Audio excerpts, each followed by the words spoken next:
the NASCAR 2022 DLC Next Gen update has been out for quite some time, so I thought I'd go ahead and give my thoughts, what's the good and the bad when it comes to this DLC. So let's go ahead and start off with the bad. First off, every time I boot up the DLC, I have to redo my options every time. I have to go through my settings, by doing the difficulty, my victory anthem, all that, and it's annoying. And when I go online to do league races, I have to switch from the default car, the 9 of Chase Elliott, to whatever car I'm in for that league, which happens to be the 7 for Nora, if you've been paying attention to the streams.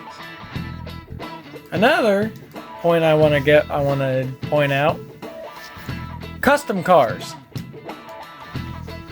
There is, if you go under the Race Now function, or go into the roster as a whole, there's a custom car option. But here's the kicker: the only customize option you have when you go back to the main menu, there is no custom car option. So hopefully 704 game or Motorsport Games adds that into the future. Another bad thing about the DLC is lag. I can't tell you how many times in leagues where we've had to restart at least 5 times because the lobbies are lagging so bad. It is so tedious and it makes league racing not even fun. Another thing about this DLC is that it came out in 2023, a whole year late than what it was supposed to be. It was promised like August 27th or something of 2022. Never got any news whatsoever about it, and then it finally dropped out of the clear in 2023. Now on to the pros about the DLC. For starters, it's harder to wreck. Like compared to the 2020 cars, I noticed that it was way easier to spin out and flip in races in the 2020 cars versus the 2022 cars. There's like almost nothing. So yeah. In addition, the handling on these cars is way better than the 2020 cars.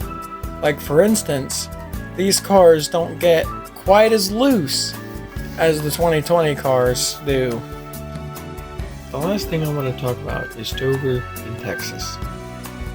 At Dover, if you can remember, there was a seam in turn 3 and 4, where when you hit it off the corner, you would like kind of Tokyo drift.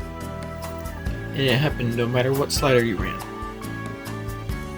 Now at Texas, your car would get loose off turn 4, and you'd either have to save it, or you'd be going in the grass.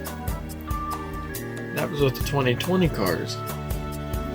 With the 2022, those are not much of a factor anymore. You don't feel it quite as much as at Dover. And at Texas, it's not even really there. So that's my thoughts on this DLC. But for now, I'm going to pass this on to you. Let me know what you think about the DLC, whether you think it's good or bad, if you think Motorsport Games should drop the license. Let me know all what you think. I'll see you in the next one. Have a good one.